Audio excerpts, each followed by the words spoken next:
ชีวิตរបស់យើងមានសេចក្តីទុក្ខទាំងឡាយនឹងវាដោយអកុសលទាំងអស់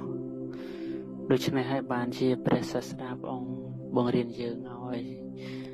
លះបង់នៅអកុសលហើយលះបង់អកុសលគឺត្រូវខំធ្វើនៅកុសលដោយមានសិលសមាធិនិងបញ្ញាបរិបៈជាមួយអកុសលគឺមានតែកុសលហ្នឹងឯងអកុសលគឺសេចក្តីខ្ជិលសេចក្តីងប់ងុយច្រើនការរវើរវាយចិត្តការគិតទៅលើកាមគុណ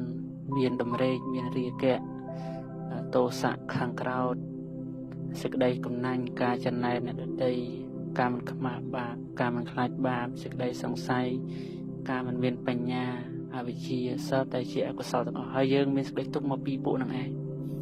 គឺមកពីពួកនឹងឯងមានអ្នកការសម្គាល់ខ្លួនការលើកតម្កើងខ្លួនការបន្ទាបខ្លួនការសម្គាល់ខ្លួនស្មើអ្នកដទៃហើយមិនឆាទិដ្ឋិយកឃើញខុសក្នុងជំនឿប្រេះផ្ដាស់ខ្លះយល់ឃើញខុសនៅក្នុងសកាយៈប្រកាន់នៅខ្លួនមានខ្លះកាយជារបស់ខ្លួនសេចក្តីសុខជារបស់ខ្លួន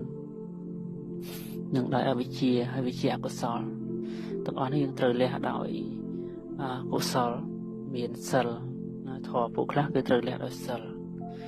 ដូចជាការកុហកការនិយាយពាក្យក្រោតក្រៀតការនិយាយពាក្យសព្វបលាបៈអត្តប្រយោជន៍ត្រូវលះបង់ដោយសិលដោយការតាំងចិត្តថាមិននិយាយកុហកចិត្តដាច់ខាត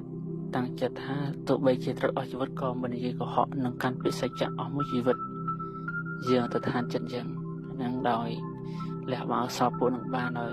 សិលជាគ្រឿងទុកហើយក៏ត្រូវលះបង់នៅមច្ឆរិយៈសេចក្តីកំណាញ់សេចក្តីចំណែនអីអ្នកដទៃហើយការរវើរវាយអរិយៈហ្នឹងគឺដោយសមាធិមានការសមាធិមាននៅមេត្តាសមាធិមានអនាបានសមាធិហើយដើម្បីឲ្យវាដាច់ជាសមុច្ឆេទហ្នឹងគឺត្រូវលះបង់នៅកិលេសនៅសេចក្តីកំណាញ់នៅអិសាអីហ្នឹងដោយមគ្គចិត្តដោយបញ្ញាលះដោយបញ្ញា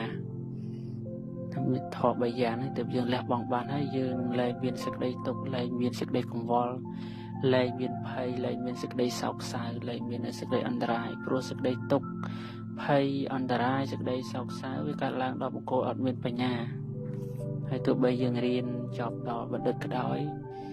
ប៉ុន្តែបើយើងបានឃើញនៅដំណើរនៃធម្មជាតិនៃសភាវៈពិតនៅក្នុងបរមត្ថទេយើងឈ្មោះថាអវិជ្ជាបង្គោលឬមោហៈបង្គោលទាំងអស់ហ្នឹងឯងតើតែបង្គោលណាបានឃើញនៅ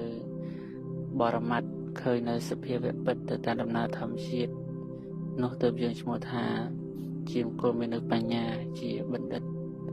ហើយការរស់នៅរបស់យើងក៏គ្មានទុក្ខគ្មានភ័យគ្មានសេចក្តីសោកដូច្នេះវាលះបង់បានដោយធម៌យ៉ាង3យ៉ាងហ្នឹងឯងគឺដោយសិលដោយសមាធិដោយបញ្ញាជាងការរស់នៅមួយថ្ងៃយើងត្រូវព្យាយាមស្ដាប់ធម៌របស់សប្បុរសហើយព្យាយាមត្រេះរិះនៅក្នុងធម៌និងព្យាយាមភាវនាបញ្ញារបស់ខ្លួនឯងឲ្យចម្រើនដើម្បីលះបង់នៅអកុសលទាំងអស់ហ្នឹង